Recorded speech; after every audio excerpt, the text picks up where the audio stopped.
Hello, everybody. Welcome. I'm so glad that you are one of my 25 fans. And I got that count from my YouTube subscriber list. And if you're one of my fans that has not yet subscribed, please subscribe so I can stroke my ego and know if I have at least 30 fans. That'd be nice. With us today, we have Mr.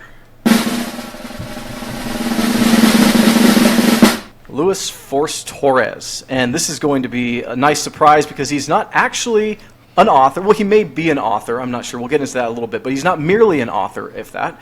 He actually is the founder of a publishing house. So before we get into a little bit about the publishing, tell me about you. Who is Luis?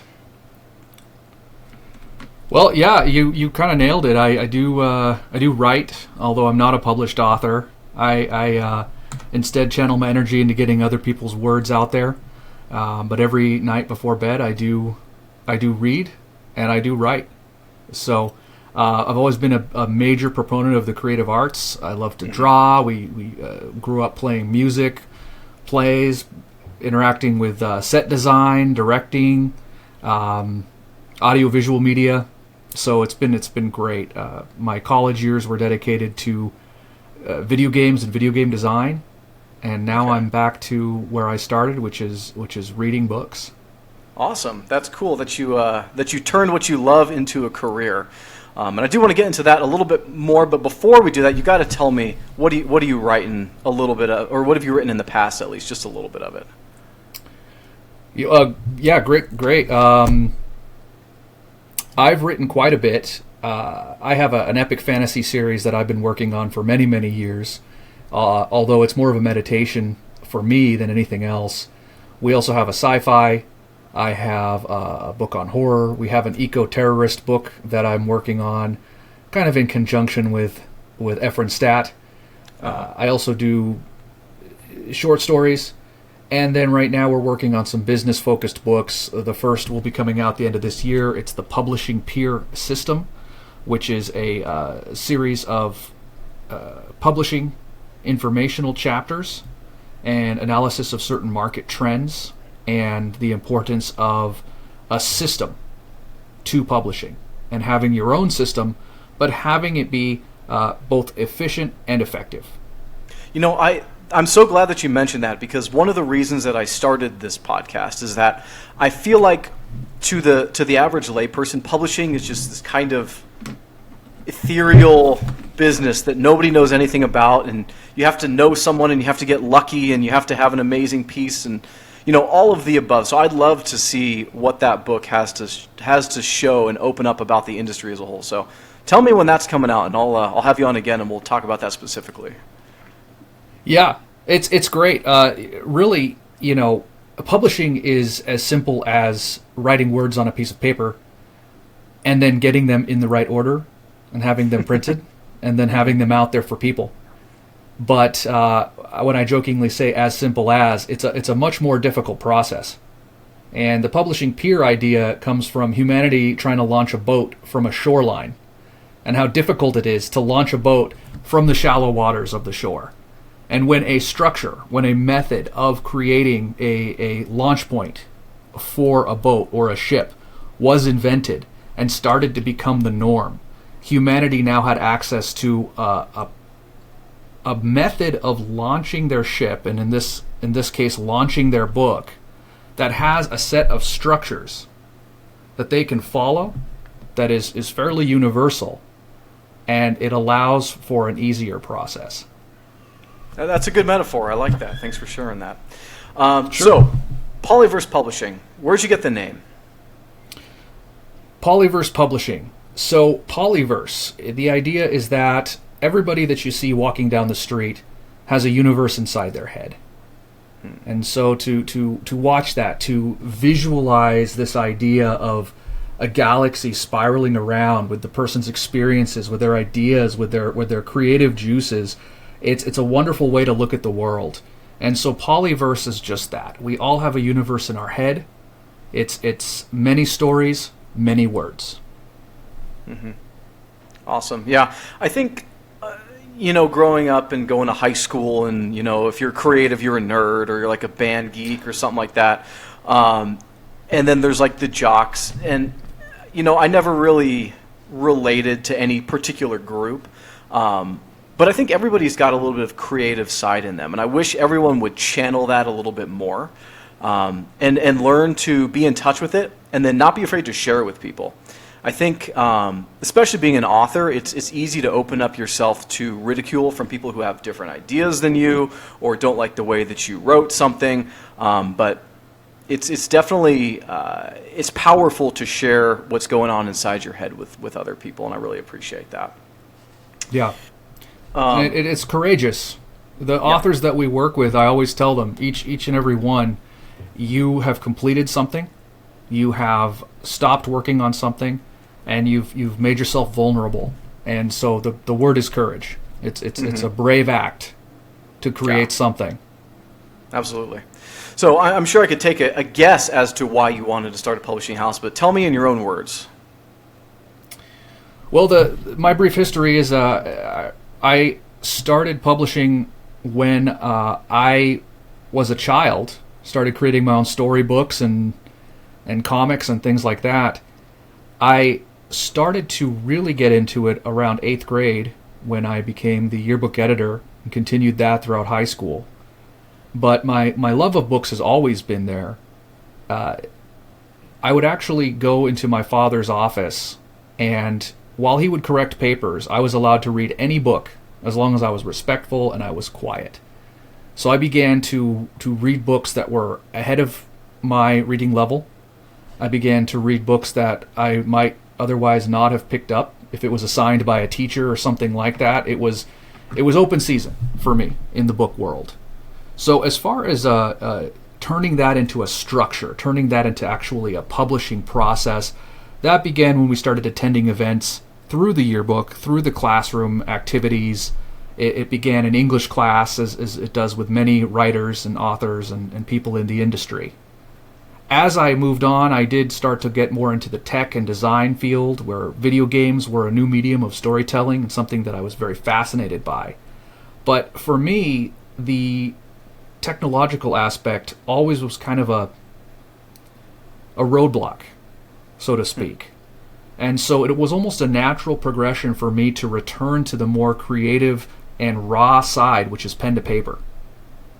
And as I did that, I found a career as a director of publishing for an international company that was based on leadership and management books.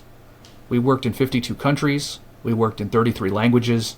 We worked to compile 48 years worth of material, to modernize it into ebooks, audiobooks. After 5 years, I was responsible for 208 titles and title variants, but they were all focused on business and leadership. And I wanted more. I wanted creative freedom. And so I left, and I started Polyverse Publishing. And in doing so, I've now been exposed to authors that I might never have worked with. Children's books have come along, and I never fancied myself a children's book publisher, but children's books have come along that are just so amazing and so fun that we've actually published probably about 30% of our work come out to be children's books. That's cool.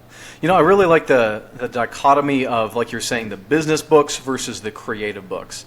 And I like both fiction and nonfiction. But for you, what makes you say, oh my gosh, that's a book that I have to have to publish it, rather? Yeah, great question. Yes, we do receive a lot of submissions, and some submissions, unfortunately, we do have to turn down. It's mostly because they aren't mature enough. It's almost like an aged cheese. It just hasn't aged long enough. It hasn't developed enough to actually be considered cheese. So oftentimes we will tell people, let it ripen, come back to me in a year, get some more chapters, get a full story. Mm-hmm. So your question was, what really stands out to me that makes me say I want to publish this book? The idea of Polyverse is unlimited stories, unlimited ideas. We don't ever want to say no to somebody's idea. But what we do is provide a service where we will consult, where we will help craft the idea, help extend the idea, help build that idea, that world, that narrative. So when I see a piece of work that has obvious inspiration, obvious growth potential, it stands out to me in sort of like a gut feeling sort of way. It might be a visceral line. It might be one line of one paragraph in the sample that I happen to read. And for some reason that line sticks with me. One book that we did recently was about a Native American translator. And there was a way that they described the canoe sliding across the water.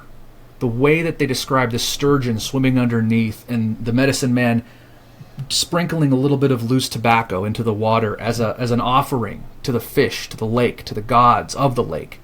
It was so visceral. It felt like I was sliding along that water. Whether the fish, whether the canoe, whether the people in it, I'm still talking about it.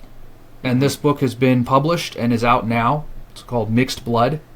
And it's a beautiful, especially those early chapters, it's a beautiful look into a world that I could never be a part of 200 years ago, but it made me feel like I was a part of that world. And when that happens, that's a book that I go after. So what I'm hearing is there's a little bit of an X factor, so to speak, that really catches your attention.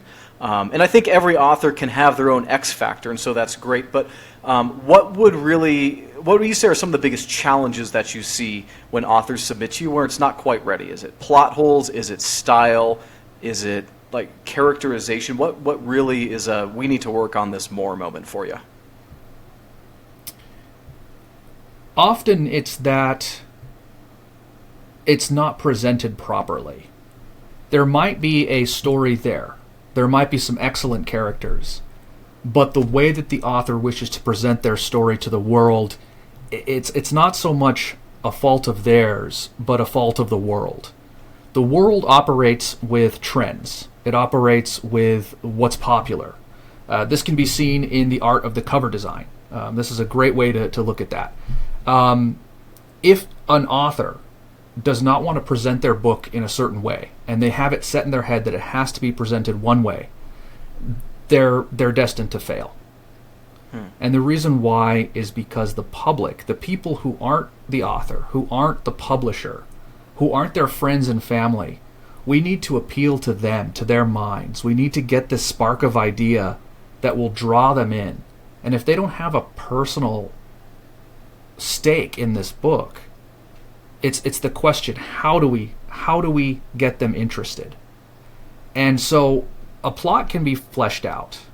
Characters can, when you get to a good point with a character, they begin to write themselves. They begin to take actions on their own. And I've seen this with multiple authors. But it's really, it's how can we communicate what this book's soul is about to the world? That's the biggest hurdle, is that communication. Yeah. And that kind of is a good segue into my next question, which is something you wanted to talk about, which is the author-publisher relationship. And I feel like it's a little bit of give and a take. The author perhaps comes with this great idea, and you're like, well, yes, that's great, but let's work on this a little bit, and then they take it and they work on it, and they say, well, I worked on 80% of it, but 20% of it I'm not going to do. Like, let's get into that a little bit. What is your interaction? What are your interactions with authors like? Perhaps maybe hard-headed ones. Yeah, some authors they give me carte blanche, and it's like, do what you will. And in that, I'm usually asking them questions and getting their opinion. And those are usually the authors that we work with the best. That being said, authors are all different. Everyone is different. And that, again, that's one of the main tenets of what I do, is to find those differences and to magnify them, as it were. The hard-headed authors will often have a specific way they want their book titled, the specific way they want their book described, or dressed, as it were.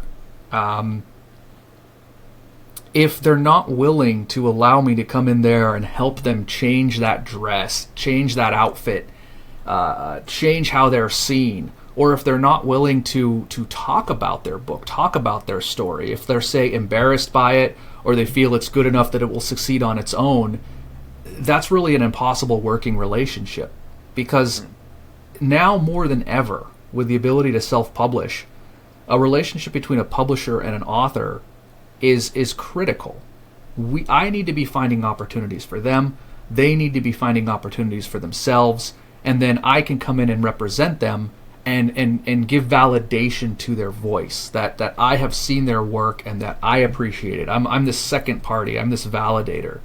And if they won't allow me to do that, or if they have their heart set on something that just doesn't make sense, that can cause problems. Mm-hmm. And I guess I can give you an example. We had a book title issue with an author. The book was great. The book is a brilliant book. It's actually the diary of a woman who lived 200 years ago in Poland during the Russian invasion, which automatically now we think Russian invasion, that is a hot topic. It's from a woman's perspective. She's a countess who is writing this diary hidden under her skirt most of the time, trying to talk about what's going on. She's raped. She has a child. She's young. She's an orphan. She literally pulls paper and an old Bible from a fire of her parents' belongings, and she's carrying this with her, and she's writing down her experiences in multiple languages. It has everything you could ever want in an amazing book that is based on a true story, translated from this original diary. It sounds like a pure and utter hit. But the problem was that the idea was already cemented for a cover, that we were told time and time again by booksellers, these are the actual gatekeepers for what's going to be on the shelf of their store, that it did not look like a book about a countess. It looked like something from Twilight. And when I brought this to the authors, to the editors rather, because this was a translation of a 200-year-old diary, they did not want to change the cover to fit the modern scheme, the modern flow, the modern idea of what a book can be. And so that started to do harm right away. Another major factor was the title. Now, the title was the Diary of Countess Anna Maria Berezowska, A True Story. Now, as soon as I tell you that title, you've forgotten that title. Yeah. It's a mess. It's a mess. The title needs to be memorable. It needs to ask a question. What is this book about? And so my report that I did to try to encourage this book to be created and to sell the best it could was we need to change the cover and we need to change the title. Now, I take the concept, there's a sales concept, and unfortunately I can't remember the name of it, but when you're selling something, it has to be new enough that it's interesting to people, but familiar enough that they're not scared off by it. This comes with things like cell phones, computers, iPads, earbud technology. There's this sales technique of having this balance. So when I did my initial evaluation of this, of the Diary of Countess Anna Maria Berezowska, A True Story, I started referring to it as the Countess's Diary. And that title was already familiar to people. In fact, I was in line at a bookstore, delivering these titles to be sold, talking to the sales staff about this and saying, this is the Countess's Diary. It's a brilliant story. Strong woman, lost, orphaned, mother, during a revolution. And I said, it's called the Countess's Diary. And someone comes and goes, excuse me, what book are you talking about? And I turn, and there's this young woman, perfect demographic for this book. And I say, oh, it's called the Countess's Diary. And she says, oh, I think I've heard of that. She goes, I want to buy a copy. Can I buy it here? Turns out she was a Polish woman in the modern age, the perfect demographic for this type of book, for this type of story. And she already knew the title because it sounded so perfect, the Countess's Diary. And unfortunately, the client, the editors, and we'll say the author representatives would not allow me to make the changes that this book needed to survive in the modern market. And so something that already existed, that was already familiar because of Netflix shows like The Duchess and The Countess, and because of this idea of Downton Abbey and Bridgerton and these period piece dramas that everyone is so fascinated by, I couldn't get past the author. And so this potential, this beautiful story has been lost. Yeah, that's a bummer. So when it comes down to it, it sounds like the author has the final say even to their detriment, or how would that work? Early in my individual career, I would allow for the authors to have the final word. And I'm not saying I don't like to work with authors, because I do. I love to work with authors. But there has to be a second viewpoint that looks at it as, how can this message be communicated to the public, and what is the public, what are they reading now? And so I've actually used that example and several others as a lesson to myself, that as a publisher, I have to have a strong voice, strong enough to stand up to the author when I know that they're making a decision that is detrimental to the book. Yeah. It's almost as if I am the representation for the book, and in some cases I'm the representation for the book against the author. Yeah. You brought up an interesting point earlier, and you used a word that I've used before in conversations about publishing, which is validation. And it's like publishing is a validation to the author that it's more than good enough for just yourself. Because I think most authors can look at what they've written and say, okay, this is good. Like, I mean, obviously, it has to go through rounds of editing and stuff before it can be good. But most people don't hate what they've written, or else they probably wouldn't be trying to get it published. So they love their work. But validation from a publisher, or rather, it is validation that someone else also likes your work. So I think that's a good point, that you're the gatekeeper to keep authors from themselves in a certain way. Yeah, thank you. Yes, the word validation actually plays a major part in one of the chapters of the Publishing Peer. It's actually very important to note that there's been a massive change in publishing and in the way that we get a book to market. And it all hinges on validation. In the past, simply being a published author was validation. You had to have a book. You had to have this book strong enough that it was pitched to a brick and mortar factory that would actually individually align the letters in a traditional printing press. You had to have teams working on this countlessly, cranking the press to press the page, to create the book.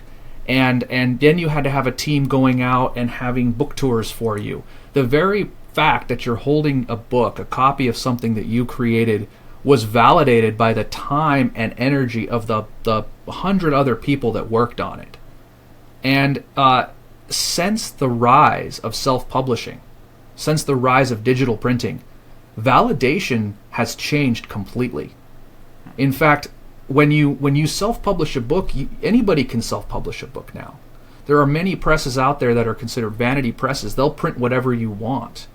But now that leaves the onus of validation on something else. And what that something else is places like social media, like book clubs, like the actual bookstore. Anybody can create a book, but is it good enough to be in a bookstore? Is it good enough to grab the attention of a powerful influencer? Is it good enough that people are going to begin talking about it? Validation is now critical through the lens of society. And so it's that very validation that we seek. So just creating a book is no longer enough. Mm-hmm. It's about engaging. It's about engagement with your potential audience. Yeah. And you mentioned a couple of good points there that I really have a question about, which is, if you had to go to an author that had an amazing book, it was perfect in every way, and they wanted to self-publish, how would you convince them that they should be traditionally published with Polyverse? Like, what benefit does an author have to go with you versus self-publishing? When you walk into a bookstore and you walk up to the front desk, it's a gate. And some bookstores will be nice about it, some won't. It depends. But the first person you need to get by is that employee at the front. An author can go into a bookstore and say, "Hey, I wrote this book. Will you carry it for me?" And oftentimes they're kind of given like okay, sure, whatever, leave it there, we'll look at it later. As soon as you walk into a store with a collection of books and you say, I'm a publisher, I represent these people, they start to say, oh, let me go get the bookseller, let me go get the manager. There is an importance to having representation. Again, because of self-publication, there are so many books that are just out there, but they're not being talked about. And they don't have that secondary narrative that's based around them. We look for opportunities for our authors. In fact, your podcast is a great example of this. We have a lot of authors who want their voice to be heard, who need someone who's not me, who's not them, who's not their family, somebody who's interested in them and their message, who has other questions than myself, or has questions that they've never answered before. And so we find opportunities like a podcast. We find opportunities if the book has an art component. We find classes that teach art, that this person could maybe make a presentation, and they could show their art and talk about how they created the book. We look for organizations that can further the person's art and their message. If they have an environmental focus, we connect them with other environmental authors, photographers, artists, musicians, and we begin to build on this message. And ideally, create new stories and new inspiration. Mm-hmm. That's what Polyverse is about. We actually go to bookstores and look at what's on the shelves. We travel around the country looking at bookstores. We engage with the staff. We engage with the management. We see who's there, who's not. We watch the trendy books. We watch the books hidden in the back. We actually will find authors and artists who are signing books or selling their work at a bookstore, at a comic shop, and we engage with them, and we get their information so that in the future, if there's a collaboration that could be done, whether an artist for a cover art for an author, or a children's artist for a children's author that doesn't have an artist, or whether it's an author who might want to ghostwrite or assist in writing another book or even compile short stories, we're finding that we're building that community.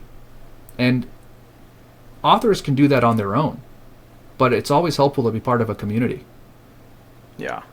And I think to take everything that you said and put it in a sentence, a paragraph. One of the things that I've found when talking with self-published authors here on the podcast is that it turns out that being a published author, self-published author, is more of a business endeavor. Uh-oh, my backlight went off. Just a second here. There we go. I'm back. Being a published author is more of a business venture than they thought it was going to be. They thought it was just going to be like, oh, I write the book and then I, post a couple times on Twitter and put up an Instagram post and I'm going to be famous. It's going to be awesome. But there's the marketing and there's the distribution, even if it is digital, and then there's the cover and all this kind of different steps that go into having a book. And it sounds like really your sell to the author is we take care of the business component for you. We're going to take care of all this stuff so you can focus on writing. Is that more or less true? Yeah, that's 100% true. In that respect, we are very much a traditional publisher in which we encourage our authors quite a bit, and we try to tailor their work to fit a business profile. My work in international business and business books has been so valuable, so completely valuable to this side of publishing. We find deals, we make deals, we think outside the box. Not only that, but we also are consultants for other publishers. And so we're hired experts watching other people in the industry and how they succeed and how they fail. And we analyze that as a publisher, and we bring that information back to the author. Not only that, but as a consultant for the Independent Book Publishers Association, I actually work with printers, with ebook creators. I work with foundations. I work with translation foundations. We work with international book fairs. And in fact, on May 4th through 6th, we're invited to attend the Publishing University 2023, which is a meeting of about 300 different people in the publishing industry. And it's one of the most valuable things that I've ever done, is attend one of these publishing university conferences.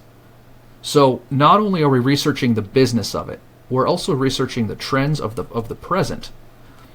But myself, being such a lover of books, we also research outside the box topics. For example, we research books in the past. We research the origins of books. The oldest book that I've ever held was from 1350. It's not even really a book. It's vellum. It's huge. It's scroll work done by monks, and the person who owns it has a theory that these monks were actually Muslims that had escaped persecution and had gone into hiding in a monastery. So we study books from the most ancient forms of writing and the oldest types of books, through the invention of the printing press, through the different centuries of book production. So we're bringing a lot to the table, more than just what's happening right now. We analyze the past, we analyze the cycles, we analyze what's going on. In fact, we just hired a calligrapher who is now a contractor. So if an author came to me and said, I want each letter at the start of each chapter to be custom to my book, we could have somebody who's a modern day calligrapher do it as modern or as ancient as they want. And when it comes to looking toward the future, I have a vision of books where we get this question a lot. I should backtrack a moment. We get the question a lot, like, well, aren't books a dying industry? Aren't print books dead? And my answer is very simple, is that ebooks were on the rise back in 2017, but they peaked. And now the percentage of ebook readers have actually started to fall. But that's dividing us. That's dividing readers into saying, are you a traditional reader? Are you an ebook reader? Are you an audiobook listener? Polyverse looks towards the future. And in fact, we've been working with the Redium Foundation, which invented the EPUB format, which is the ebook format as it currently exists. The actual format is done by a group of representatives from all major companies, but it's a foundation. And when they incorporated audio and visual components into the book, I started to see books as more than just one or another. A book is the same story. So my personal vision for Polyverse and for our authors is that somebody could be sitting in an airport and shopping for a book. They order a hardcover copy of their book, and they get an email or a text, and it says, your book is on the way to your house. Here is a link to your ebook copy. And as you get on the plane, you can start reading your book. Even as the physical book is coming, it's still the same story. You could listen to it with the audio, with the read-along components. You could actually listen to your book. You could read it as an ebook, and by the time you get home, you're on chapter 5, you're on chapter 6, and there's your beautiful physical book there that sits on your shelf. But you have your digital component, you have your audio component. And then as the future continues, audiobooks are being narrated by celebrities. They're becoming like plays with sound effects. But there's nothing to stop that from being tied in with an ebook. And as we start to see accessible options for people with disabilities, ebooks require a read-aloud component. Some require a highlighting of the words as they're read, so that children with ADHD or maybe people who have difficulty seeing can not only follow along, but they can also turn on the audio component and hear it. And this will become mandatory in the EU in 2025. So it's very important as a publisher to stay ahead of the game, to know what's coming, because as soon as the EU makes it mandatory for accessibility options, you don't want to be backtracking and trying to go back and say, hey, these books need to be updated. You want to be ahead of the curve. And so that's the kind of stuff that a publisher, a true publisher, someone who cares about books, is going to bring to the table. That's really cool. You know, I have heard the phrase before, even if it's untrue, that, you know, the publishing industry is dying. And I think it's important, like you just outlined, to have a vision for the future and make sure that you're staying up to date with technology and what readers really want. I think you, among other publishers who share the same vision, are probably single-handedly keeping the publishing industry alive. So that's really cool to see that. So I've got a question about Polyverse again. On the spectrum of traditional publishing to hybrid publishing to vanity publishing, and then there's also self-publishing, and maybe you'd be a consultant for self-publishers or something like that. I saw that you did offer some services on your website, but where does Polyverse fall on that spectrum? We're definitely a hybrid publisher, and we adhere to the rules of hybrid publishing as defined by the Independent Book Publishers Association, which can be found on their website. I believe we have a link on the Polyverse site to those. What that means is that we're not just taking every project that comes along. We're not a vanity press. We're not just in it for the money. We like to find projects that are important. Like we talked about earlier in the conversation, there has to be something that stands out to us. And the answer is yes, we have rejected some books, which is actually part of the criteria of a hybrid publisher. But a hybrid publisher also offers services that are paid for services. It's actually how we make our money, is to have editors, have designers, have consultants come in and help improve the story. And so we're not giving out checks for an advance to an author. We instead are helping coach the author through the process and getting the business side done for them. And then we do have a stake in the sale of the book. We do want this book to succeed. We often develop a friendship with our authors, and we want to tell their story. And so hybrid publishers are defined as those that provide paid-for services, but they often give a higher percentage of royalties back to the author because of that. And that's what we do. Okay. That's cool. That was a good definition. So going along with the theme of having to reject some books, what makes it so you don't want to reject a book? I know we talked about the X factor, but have you ever come across a book where you're like, okay, I have to read X amount of this submission, and then you find yourself 50 pages in, and you're like, oh man, the time went by. This is definitely something we need to look into. Like, what really grabs your attention when you read a submission?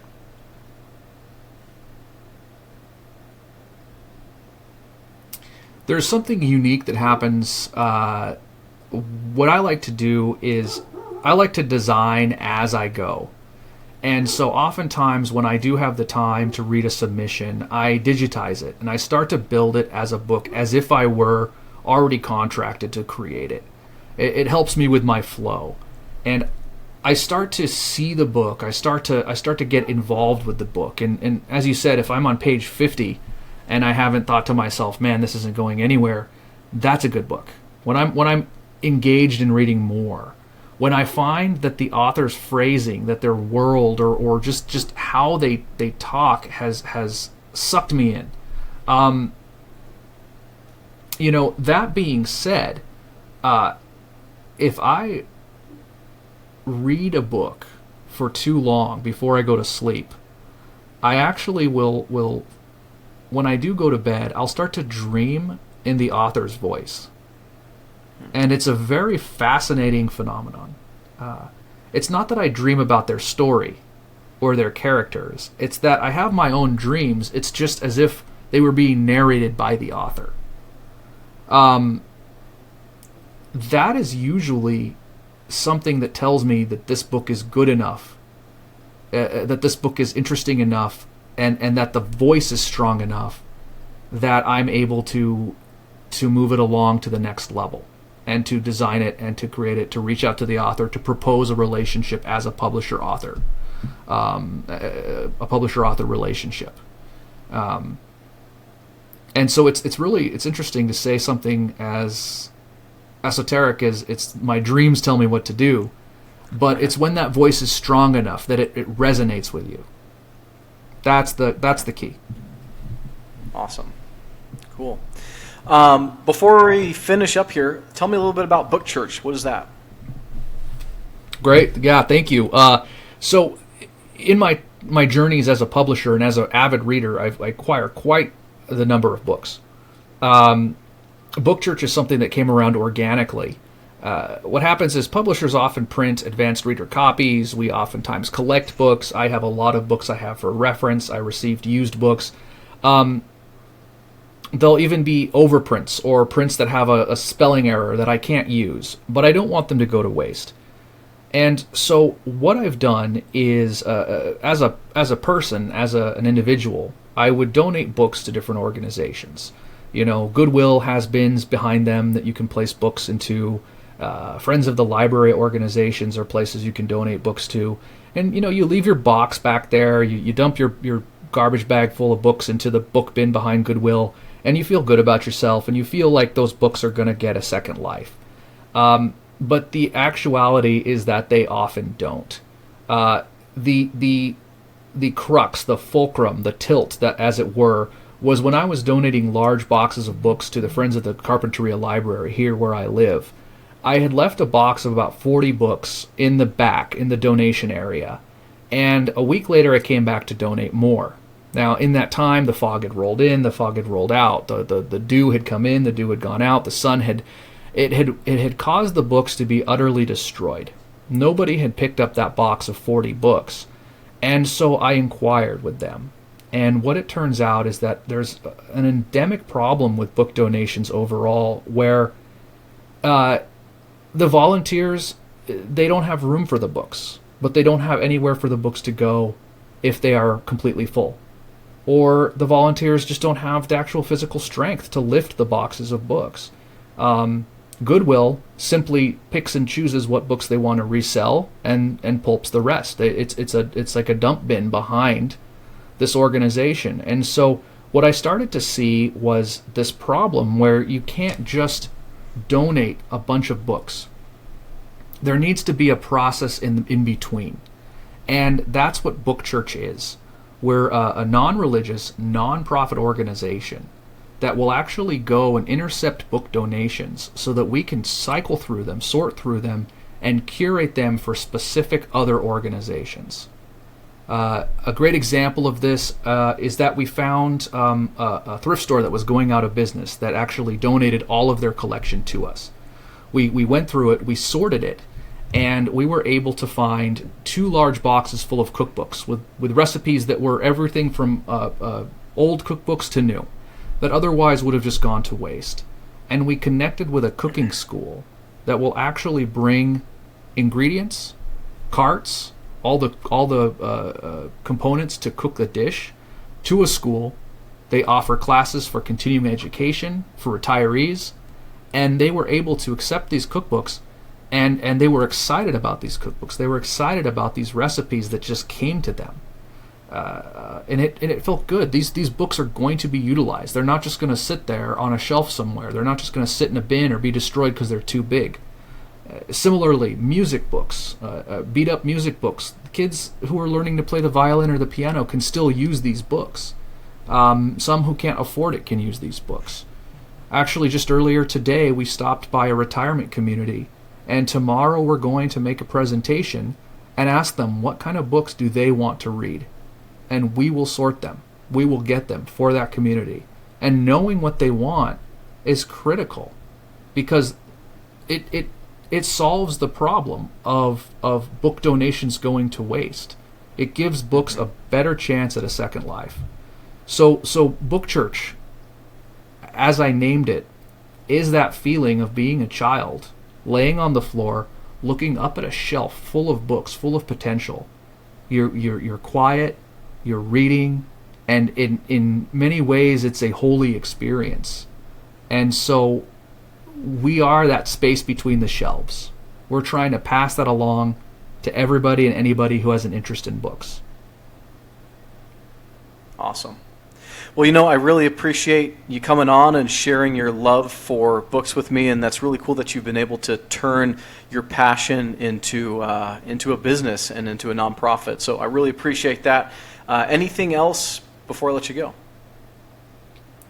Well, it's fascinating. The idea of both Polyverse and Book Church has really started to take off in ways that I didn't expect. People love this idea of telling their stories. Authors and artists and musicians and everybody love the idea that they have a community. and it's an extremely powerful force. And it's growing bigger than just me and my team. It's growing, and it feels amazing.